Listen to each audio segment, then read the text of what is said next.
журнал газеталарына, һәм инде шуннан менә ул электән кечкенәдән әти әнидән безнең күңелгә сеңеп калган инде ул. Гәҗит журнал ул безнең гаилә әгъзасы булып тора. Шулай дип. Менә күптәннән мин инде ничә ел икәнен дә белмим, әле менә монда килгәч, шушы медиага коридорларыннан җырлаш, бер 20 ел тому назад транзистор, радиоприемник, радио нәрсәдер опканым да исемә төште әле идем. Без монда килеп алган идек. Шуннан бирле менә сез уйната башлаганнан бирле инде ел сайын катнашып киләм, бик яратам, алга бик яратам инде. Иң беренче Арча хәбәрләре гәҗитен алып укыйбыз инде без килгәндә, чөнки район гәҗите үзеңнеке үзәккә килә.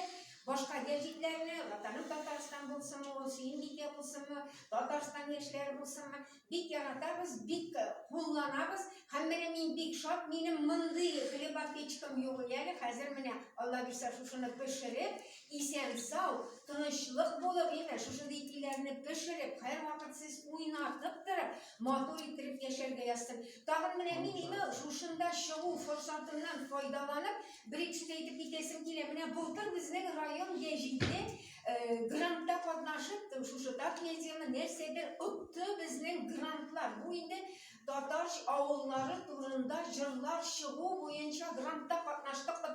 Һәм инде менә мин шушы авыл кешесе буларак, үзем гомер буе мәктәптә эшләүче кеше буларак, мин инде бик борчыладыр, нишләп безнең авылыбыз Айван дип аталган, Айван дип.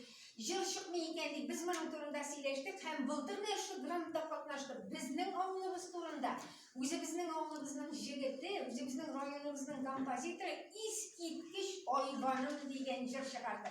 Менә сез дә әйтеп китерсез, шушында грант белән эшләгәннәргә бик зур рәхмәтебезне әйтәбез. Чын күңелдән менә булар белдересе дә кирәк. Менә булар да кирәк. Бу инде жизненно важный булмаса да, булар рәхәт, менә булар да күңелне күтәрә торган, менә яши торган шушындый фаулар, мероприятиялар, уңышлар, исәнлек, саулык.